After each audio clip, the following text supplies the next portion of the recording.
Dia a todos, que a graça e a paz do nosso Senhor Jesus Cristo esteja sobre a vida de cada um de nós. Quero convidar você a abrir a sua Bíblia em Atos capítulo 12, versículo 1.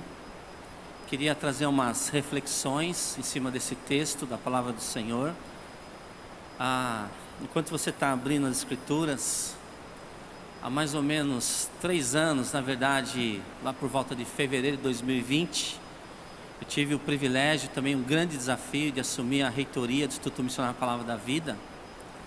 E logo que eu assumi, teve um fenômeno do Brasil, alguns alunos internacionais. E aí quando vem a pandemia, fecha-se tudo, aeroportos, países, né? Aquela histeria, poucas informações plausíveis. E eu lembro que mal, né, assumi a cadeira, preocupações imensas, nós orando, professores, a igreja, pastores, orando.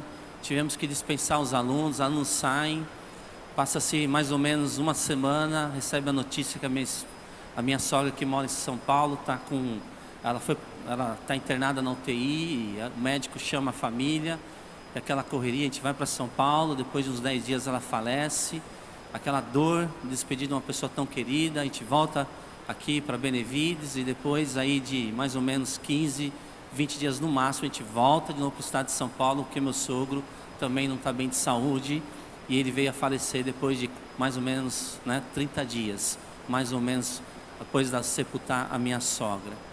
E aí pensando, fazendo uma retrospectiva nos últimos 3 anos, tantos altos e baixos, né? O ano passado eu descobri que estava com o vírus da herpes zoster, que evoluiu para a síndrome de Hansen-Hunt, paralisia facial, muitas pessoas orando, muitas especialistas, médicos, né, com tanto carinho, cuidando de mim, e pessoas orando no Brasil, os alunos orando, a minha família orando, e de repente, né, a gente tem uma perspectiva de que o Deus que nós servimos, Ele pode, de certa forma, né, agir de uma forma milagrosa e estabelecer uma cura para o louvor e glória do Seu nome. E os meses vão passando, e a herpes zoster me atingiu em meados do mês de março, aí março, abril, maio, junho, praticamente eu não dou aula, não atendo mais ninguém no escritório lá do Instituto Missionário. E aí começo, né, aquele período assim de perguntas, de crise. Senhor, em que medida, né, a nossa intimidade com o Senhor, em que medida as nossas orações de fato afetam o nosso presente e o nosso futuro? E aí vem o título justamente da sermão dessa noite: a oração faz alguma diferença? A oração muda alguma coisa? E nós olhando para as Escrituras, o que a gente percebe? Alguns salmistas também passaram por essa crise de fé. Lá no Salmo 10, verso 1, o salmista diz: ó Senhor, por que permaneces distantes? Por que escondes em tempo de aflição? No Salmo 13, verso 1, a mesma coisa: até quando te esquecerás de mim, Senhor? Para sempre, até quando esconderás de mim o teu rosto? Como Salmo 69, verso 3, estou cansado de clamar, a minha garganta se secou, os meus ossos desfalecem, esperando o meu Deus. Então a gente percebe que em dado momento, faz parte do senso de humor do Senhor, né, que a gente passe por momentos de tribulações, de aflições na nossa vida, e nem sempre a gente acaba colhendo uma resposta desejada de oração. Mas aí permanece essa pergunta, né? A oração faz alguma diferença?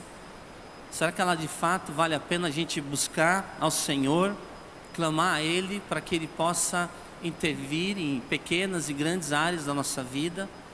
Olhando um pouquinho para um texto de Atos e tantos outros textos das Escrituras, a gente percebe claramente, sim, nós temos um Deus que se importa.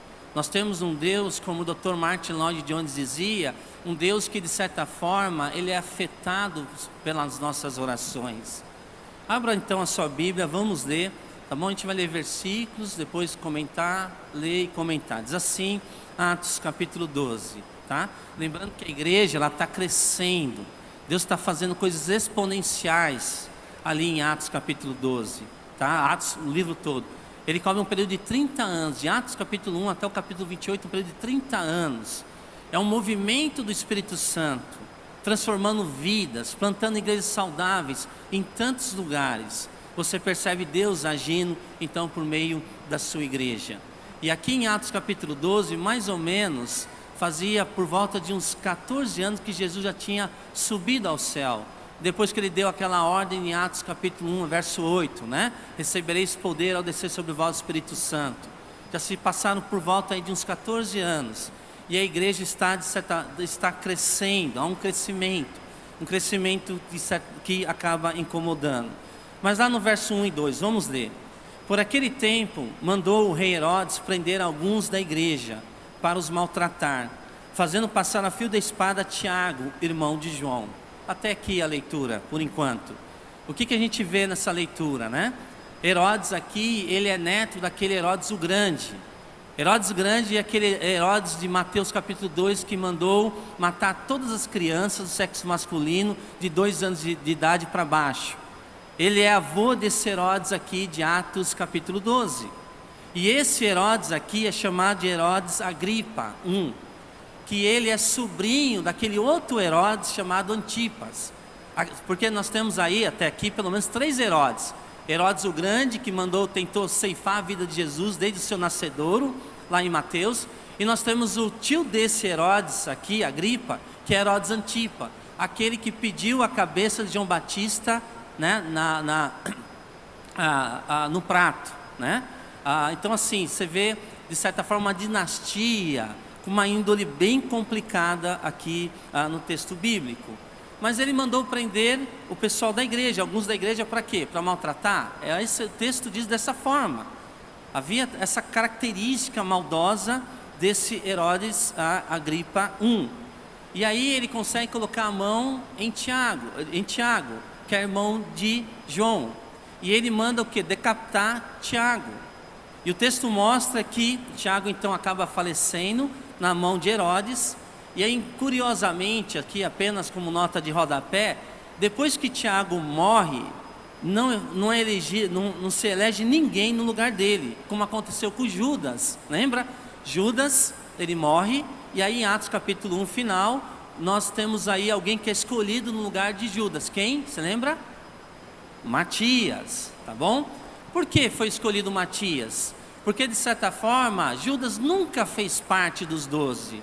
Jesus vai dizer isso, Judas nunca pertenceu, nunca foi dos meus, nunca. Mas agora sim, com a morte de um legítimo apóstolo, não há um sucessor. Porque à luz das Escrituras nós temos o quê? 12 apóstolos e mais o apóstolo dos gentios, o apóstolo Paulo. Então não temos mais essa questão de títulos de apóstolos, foram únicos à luz das Escrituras. Por isso que muitas vezes a gente usa a expressão que apóstolo bom é apóstolo morto. Por quê? Porque todos os 12 e mais o apóstolo Paulo já estão com o Senhor na eternidade. Aí o texto mostra no capítulo 12, versículo 3, que vendo ser isto a atenção, né? Ele está, veja, aquela politicagem de aproximação, né? De apaziguar. Os judeus desprezavam esse Herodes, tanto por sua educação romana, quanto por seus ancestrais edomitas. E esse Herodes andou tomando decisões extremamente impopulares, mas a intenção dele agora, ele sabia que ele precisava de uma certa, né, aumentar o seu índice de popularidade. O que ele faz? Então ele prende também Pedro. E a intenção de Herodes aqui não era de julgamento, a intenção desse julgamento era buscar popularidade e não justiça. Ele não está afim de buscar justiça, ele não está afim de promover o que é certo, não, ele está afim de justamente, não importa os meios, mas ele quer atingir o objetivo, fazer com que seu índice de popularidade suba o mais rápido possível. E a Bíblia nos mostra que ele prende então Pedro. Pedro já tinha sido preso pelo menos 2 vezes pelas autoridades romanas, tá? Judaica, desculpa, lá pela Sinédrio, no capítulo 4 e no capítulo 5, Pedro é preso 2 vezes, né? E agora ele é preso por uma autoridade romana. Então Tiago, ele é preso, né? O apóstolo, ele é decapitado. Agora a bola da vez é Pedro. E Herodes sabia que Pedro era o grande líder. Foi Pedro quem pregou no Pentecoste, levando a igreja a saltar de 220 pessoas para 3.000 novos membros. Foi Pedro quem curou o paralítico na porta do templo. Foi Pedro quem fez o segundo sermão, levando a igreja a saltar de 3.000 membros para 5.000 membros. Foi Pedro quem desmascarou Ananias e Safiras. Foi Pedro quem ressuscitou Dorcas e abriu a porta do evangelho para os gentios, pregando a Cornélio. Então Pedro é uma figura chave do cristianismo, né? Pedro, na verdade, humanamente falando, é a figura-chave do capítulo 1 ao capítulo 12. A partir do capítulo 13, você percebe que o destaque é dado para o apóstolo Paulo, justamente por quê? Porque a igreja começa nas suas viagens missionárias, e o apóstolo Paulo começa então a plantar novas igrejas em regiões diferentes. Então a gente vê ali que ele coloca a mão em Pedro, sabendo que Pedro tinha uma importância vital. Veja, Herodes no cárcere, entregando a 4 escoltas de 4 soldados cada uma para o guardarem, tensionando apresentá-lo ao povo depois da Páscoa, né? Então era um período, era uma festa, a Páscoa, Jerusalém estava lotada, e ela coincidia sempre com a festa de pão sem fermento. Então essa festa de pão asmo, ela começava no domingo após a Páscoa, e tinha esse período aí de 7 dias, onde, segundo a legislação judaica, não era permitido julgar ninguém, e muito menos, né, condenar à morte. Herodes sabia que Pedro já havia escapado 2 vezes da prisão do Sinédrio. E ele vai tentar garantir para que isso não acontecesse. Então Pedro está em segurança máxima, ok? Para que ele possa ter o mesmo destino do apóstolo Tiago, para que mais do que nunca o índice do Ibope, né, do Datafolha da época, pudesse fazer com que a popularidade de Herodes subisse o máximo possível. E aí nós adentramos no versículo número 5 da palavra do Senhor. Pedro, pois, estava guardado no cárcere, mas havia oração incessante a Deus por parte da igreja a favor dele, a favor de Pedro. E o texto mostra então, Pedro está em segurança máxima, mas aí você vai ver o que? Mas, né, essa conjunção aqui adversativa, né, que transmite uma ideia de oposição ou de contraste com o que está acontecendo. Mas a igreja orava intensamente ou fervorosamente, e estando em agonia, Jesus orava mais intensamente. E aconteceu que seu suor se tornou como gotas de sangue caindo sobre a terra. E aqui então a igreja está lá, né? Ela se desperta para orar. Ela começa a se reunir na casa de Maria, mãe de João Marcos, com o motivo de buscar ao Senhor, para que Pedro não tenha o mesmo destino que o apóstolo Tiago. E é interessante observar que no comentário do pastor Hernandes Dias Lopes, no seu comentário de Atos, né, ele vai dizer o seguinte: os crentes não foram para as ruas organizar uma revolta popular, não fizeram abaixo-assinado reivindicando seus direitos, nem apelaram para as autoridades para pedir a soltura de Pedro. Os crentes se reuniram para orar em favor de Pedro, buscaram o soberano Senhor do universo, pois acreditavam no poder da oração. Eles entendiam que naquele momento havia 2 comunidades, o mundo e a igreja, postas uma contra a outra, cada uma fazendo uso de suas armas. De um lado estava a autoridade romana de Herodes, o poder da espada e da prisão. Do outro, a igreja em oração. A oração é a arma dos que não têm poder na terra. E é justamente isso que a igreja primitiva vai fazer. Diante de uma hostilidade, de uma injustiça, eles começam a buscar a Deus. E é justamente nesse ponto que às vezes o meu coração fica meio aflito, porque surge uma pergunta que me incomoda até hoje, nesse texto da palavra do Senhor. Eu creio piamente que Deus, Ele é único, incomparável, que Ele é soberano sobre todas as coisas, que Ele não precisa de conselhos de absolutamente ninguém, que Ele é esse Deus imutável. Então nós cremos nessa soberania de Deus. Mas vem uma pergunta que talvez a gente poderia levantar. A pergunta seria o seguinte: teria Tiago sobrevivido se a mesma igreja estivesse orando por ele? Ou teria Pedro morrido se a igreja não estivesse orando por ele?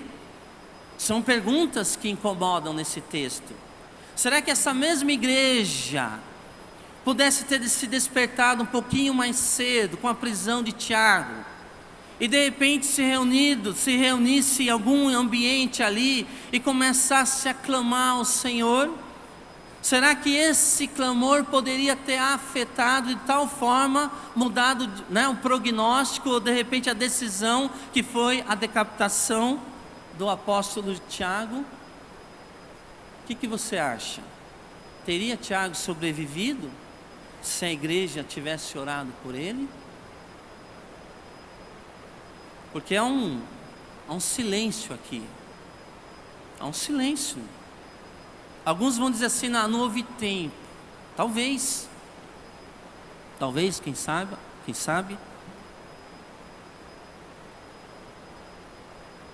O fato é que essa igreja, diante de uma situação nova se apresentando, com relação à prisão de Pedro, ela corre e começa a clamar ao Senhor. Se a igreja não orar, algo deixa de acontecer? A oração faz alguma diferença? Será que a oração muda os fatos? Será que a oração muda as coisas? Será que a oração muda o mundo? E aí, quando nós olhamos para as Escrituras, nós percebemos que orar é conspirar com Deus. Orar é cooperar com o nosso Deus.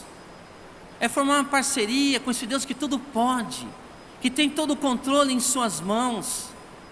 Orar é ser subversivo. Ou melhor, como um teólogo coloca, que oração é uma rebelião contra o status quo, contra a presente situação. Então, orar é você agir em oposição à tendência aos fatos. É você dizer: Senhor, o Senhor sabe de todas as coisas. Deus age em determinada situação, porque nós não temos controle sobre esse assunto. Então, qual seria a natureza da oração? Em sua essência, é a rebelião. Rebeldia contra o mundo em seu estado decaído, a recusa absoluta e definitiva em aceitar como normal o que é normal. Oração é isso. É não aceitar aquilo que é normal, sabendo que é normal. É você colocar isso em oração. A oração é a afirmação de que Deus e o mundo têm objetivos antagônicos, opostos. Oração é isso. É essa afirmação de que Deus e o nosso mundo decaído têm objetivos opostos, antagônicos. Por isso que precisamos orar.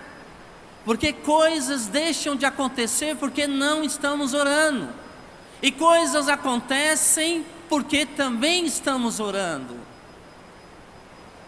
Oração, como é importante. A oração muda os fatos, as coisas, o mundo.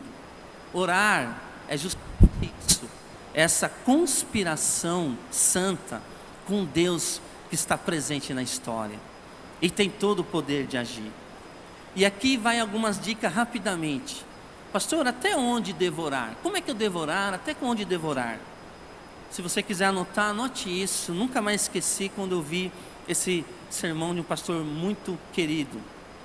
Pare de orar quando o seu coração estiver em paz, satisfeito. Eu sei que na nossa caminhada vai surgindo tantos elementos, tantas lutas, tanta oposição, tanta rebeldia aí fora.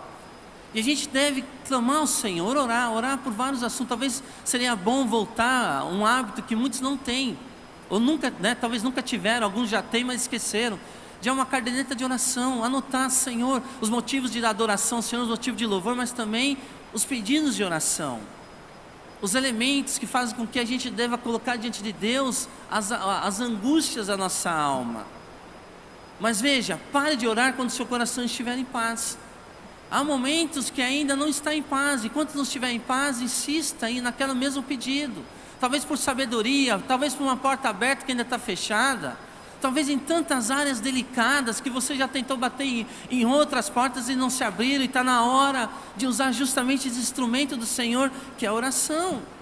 Ore, clame ao Senhor, enquanto o seu coração não estiver satisfeito, não pare de orar.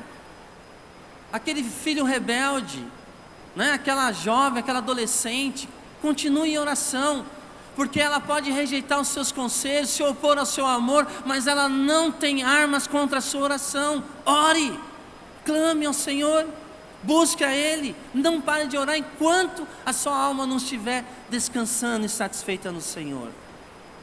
Outra coisa, quando você orar, coloque diante de Deus o problema, não a solução. Coloque diante de Deus o problema, não a solução. Se eu tivesse naquele grupo de oração de Atos capítulo 12, na casa de Maria, mãe de João Marcos, eu estaria orando, geralmente eu oraria assim: Senhor, muda o coração de Herodes, ó Deus amado, tal, ia desenhar um mapinha, um GPS para o Senhor não se perder de como responder exatamente a oração que a gente estava fazendo, que eu estaria fazendo. Mas quando você orar, coloque diante de Deus o problema, não a solução. Deus sabe o melhor.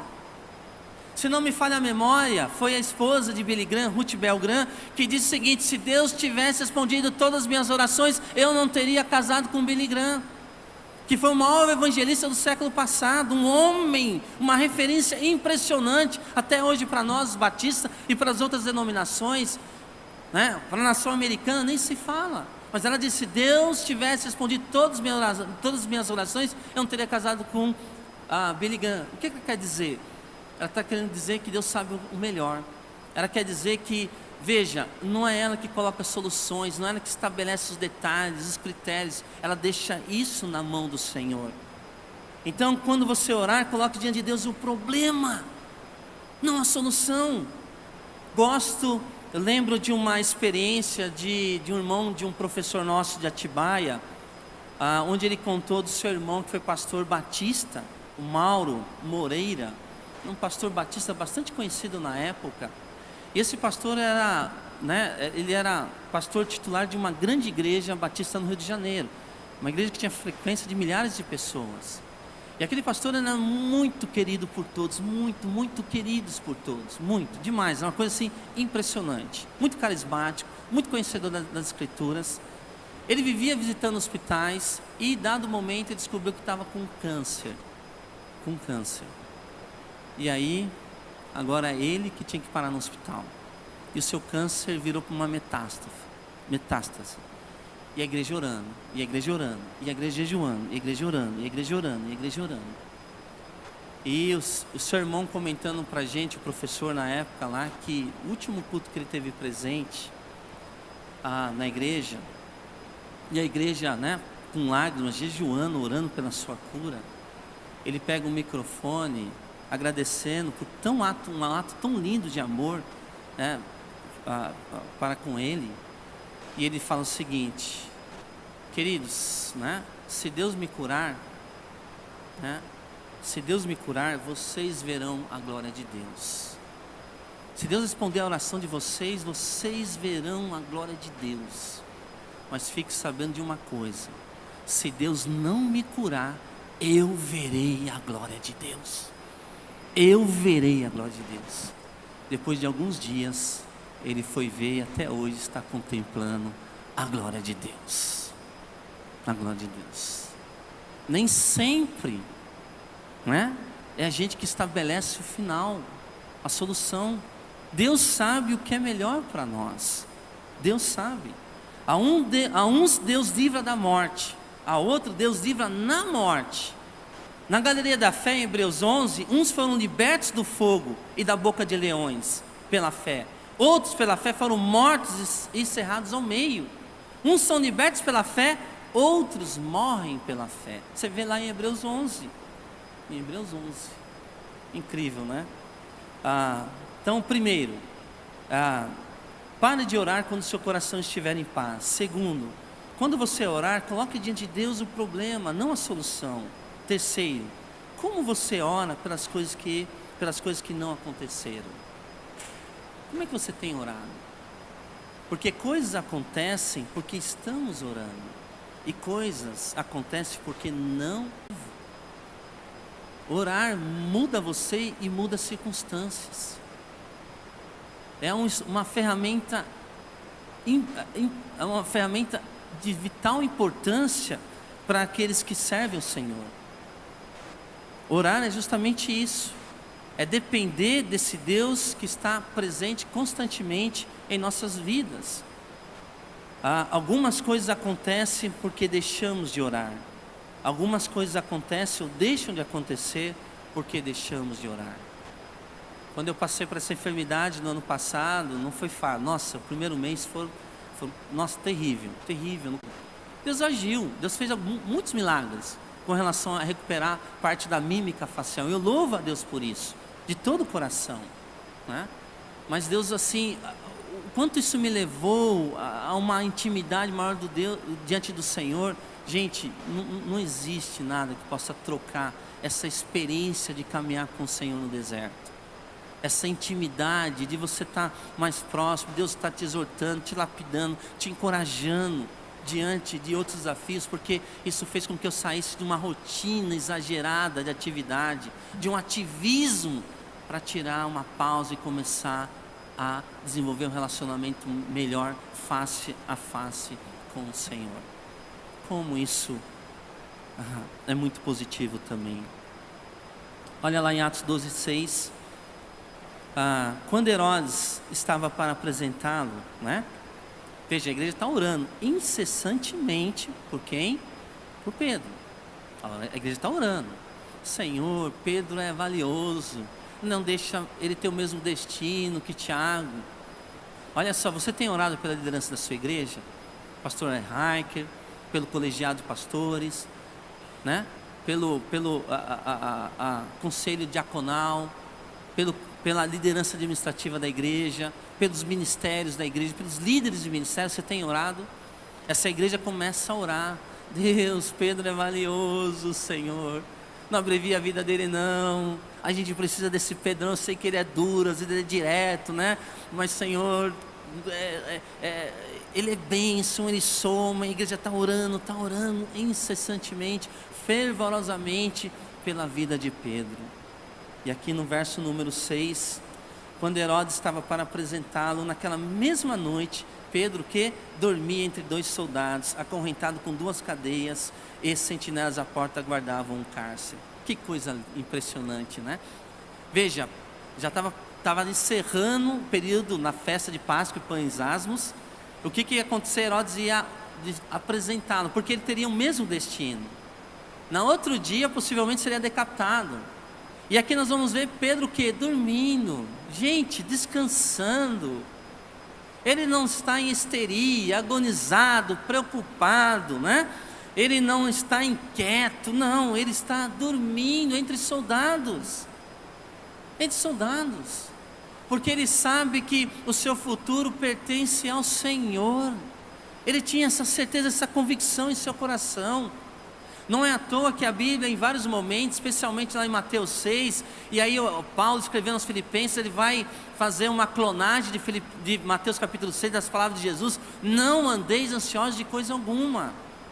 Veja, em face da morte, ele não está com insônia, não está nada insônia, não está, sabe, deprimido, não, ele consegue descansar, porque ele sabe, né, que o Deus que ele serve está presente. É Deus que escreve a história. Ele sabia disso. Ele sabia. E ele não é consumido por essa preocupação, por essa ansiedade. Ele não é. Não é à toa que lá em Mateus capítulo 6, versículo 25 em diante, 4 vezes, Jesus vai dizer: não andeis ansiosos, porque Ele sabe que essa emoção, ela é autodestrutiva, ela vai gerar inquietação, insônia, fora doenças psicossomáticas, ou seja, você não vai para lugar nenhum, tira a sua criatividade, rouba o teu sono. E Jesus, sabendo disso, Ele emite ordem: não andeis ansiosos. E aí Ele vai mostrar a importância de a gente entregar a Deus que nos conhece de forma muito especial. Depois você lê lá Mateus capítulo 6, né? E Ele vai lançar aqui 5 perigos da ansiedade, lá em Mateus capítulo 6, sabia? Ele vai listar, Jesus, 5 perigos da ansiedade. Primeiro, a ansiedade impede você de desfrutar o que é mais importante. O que é mais importante? A sua vida. Não é isso que Ele vai falar? Não é a vida mais importante que a comida, o corpo mais importante que a roupa? Os discípulos estavam preocupados: o que a gente vai comer, o que a gente vai vestir, o que a gente vai beber? E Jesus está dizendo assim: a vida é mais importante, eu sei o que é melhor. Segundo, a ansiedade faz você esquecer da sua importância para Deus. Ou seja, o Pai Celestial, né, alimenta as aves. Não tem vocês muito mais valor do que elas? Ou seja, nós temos valor aos olhos do Senhor muito mais do que as outras criações do Senhor. Terceira, a ansiedade leva você a viver de mentiras e ilusões, lá em Mateus 6, 27. Quem de vocês, por mais que esteja inquieto, pode acrescentar um côvado à sua vida? Ou seja, a ansiedade faz com que a gente viva esse mundo de ilusões, de mentiras. Você não consegue acrescentar 1 hora a mais na sua vida, 1 palmo a mais na sua vida. E é isso que Jesus vai dizer. Quarto, a ansiedade cega você para as promessas de Deus. Olha lá no versículo 30 de Mateus 6: se Deus veste assim a erva do campo, que hoje existe e amanhã é lançada ao fogo, não vestirá muito mais a vocês, homens de pequena fé? Veja, Deus cuidando de cada detalhe. E por último, a ansiedade transforma, porque a ansiedade não é correta aos olhos do Senhor. E 4 vezes Jesus proíbe em Mateus 6, porque a ansiedade transforma você em alguém que nunca deveria ser. Olha o versículo 31 e 32: portanto não se preocupem dizendo: que vamos comer, ou que vamos beber, ou que vamos vestir, pois os pagãos é que correm atrás dessas coisas, mas o Pai Celestial sabe que vocês precisam delas.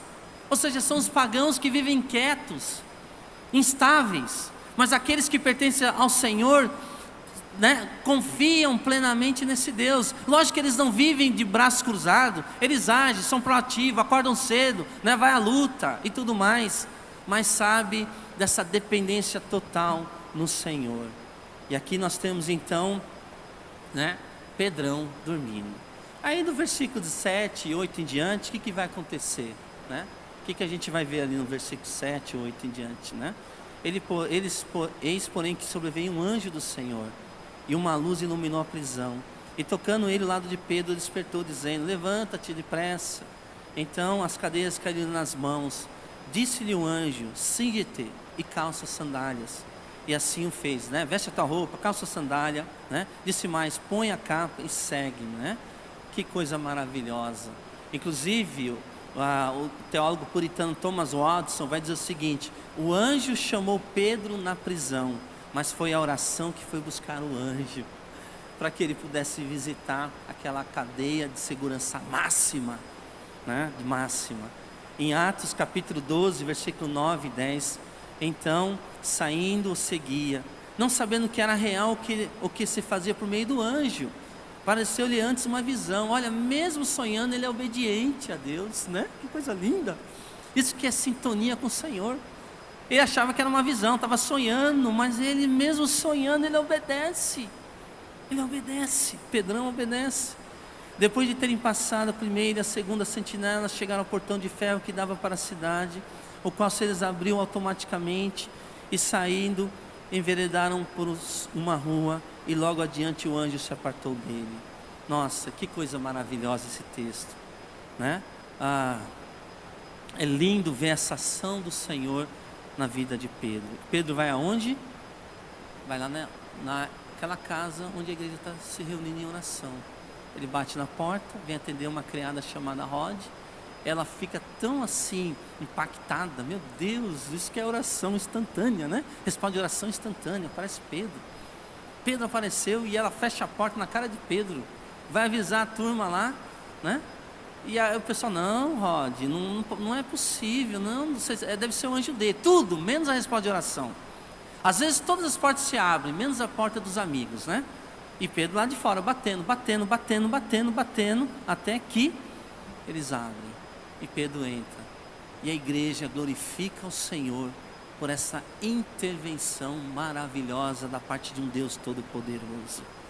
E Pedro vai dizer assim, que Deus o livrou da expectativa, né, de Herodes e dos judeus. Qual a expectativa? Morte, injustiça, falência do sistema, trevas. Mas Deus vem e age com a sua mão poderosa.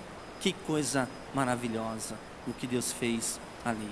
Vai lá para o versículo 18, né? Versículo 18. Sendo já dia, houve não pouco alvoroço entre os soldados sobre o que teria acontecido a Pedro. E aí Herodes faz uma inspeção, né? Aqueles soldados são condenados à morte, porque eles eram responsáveis, cada soldado, pela vida dos seus presos. Se algum fugisse, tinha que pagar.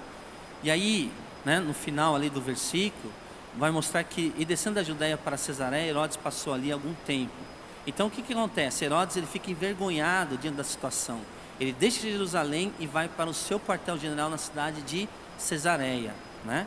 E aí há uma divergência acontecendo com os habitantes de Tiro e Sidom em relação a Herodes. E aí eles pedem um momento com Herodes. É isso que o texto bíblico vai mostrar a partir do versículo 20 e 25, né? E aí Herodes, ele coloca sua veste real ali em Cesareia, senta no seu trono e ele começa a falar. E os habitantes de Tiro e Sidom, em um ato de bajulação, né? De bajulação, de adulação, começa a gritar, não é voz de homem, é voz de Deus, né? E aí Herodes, ele fica todo cheio de si. E a Bíblia fala que o anjo do Senhor desceu e o feriu. E ele foi comido do quê? De verme. O anjo do Senhor, é a mesma construção gramatical do anjo do Senhor que foi na cela e libertou Pedro. Talvez seja o mesmo anjo que vem aqui por ordem do Senhor e fere um homem extremamente orgulhoso, arrogante, que não prestava contas a ninguém. Flávio Joséfo disse que Flávio Joséfo, um historiador judeu, né, disse assim que nesse dia, no seu discurso, ele passa a mão e começa a gritar de uma dor assim insuportável. Ele é carregado às pressas, gritando, e durante 5 dias ele é comido, né? O Flávio Joséfo relata isso, que ele é comido, ele morre com uma dor insuportável, né? E aí, o que você tem em Atos capítulo 12, versículo 24, para a gente encerrar? Olha que coisa linda. Como é que começa Atos capítulo 12? A igreja sendo perseguida, para ser maltratada, diante do sistema estabelecido na época. Tiago é morto. A igreja tem que ir para o subterrâneo, para uma casa. O pessoal tem que fazer oração, né? Não muito alto. Começa com uma perseguição. Mas como é que encerra? Versículo 24. Entretanto, a palavra do Senhor crescia e se multiplicava. Aquele que perseguia a igreja foi sucumbida pela ação do Senhor. Ninguém consegue, né? Ninguém consegue prender ou encarcerar a obra do Senhor. Ninguém, absolutamente ninguém. É a igreja aqui prevalecendo, porque não é obra de homens, é obra do Senhor. Então, a oração faz alguma diferença? Orar faz alguma diferença? Para encerrar, o salmista vai dizer em Salmo 16, 116, de 1 a 2. Ele diz o seguinte: amo ao Senhor, porque Ele ouve a minha voz e as minhas súplicas, porque inclinou para mim seus ouvidos, invocá-lo-ei enquanto viver. Sim, queridos, vale a pena orar. Deus se permite muitas vezes ser afetado pela oração quando está debaixo da vontade dEle. Amém? Vamos orar. Senhor, muito obrigado por esse tempo juntos aqui. Senhor, nos ensina, desperta-nos a orar cada vez mais, a buscar essa intimidade contigo, porque orar é falar com o Senhor, Muitas vezes, Senhor, falamos com tantas pessoas, batemos em tantas portas, mas nós chegamos no trono da graça. Pai, nos ajuda a desenvolver como igreja, mais e mais. Sei que muitos irmãos são exemplos nessa área, mas que a cada dia seja uma característica de todos nós. Agradecemos para a nossa igreja, pela vida do pastor Raik, demais líderes que têm essa característica de buscar essa intimidade contigo. Nos ajude, Senhor, a estarmos juntos dia a dia diante da tua presença. Seja de madrugada em nossas casas, seja, Senhor, com o rádio, com o celular desligado dentro do carro, mas buscando essa intimidade contigo. Deus, nos ajude, Pai, porque coisas acontecem, porque a igreja não está orando, e coisas deixam de acontecer porque a igreja está orando. Nos ajude, em nome de Jesus. Amém, Senhor. Amém.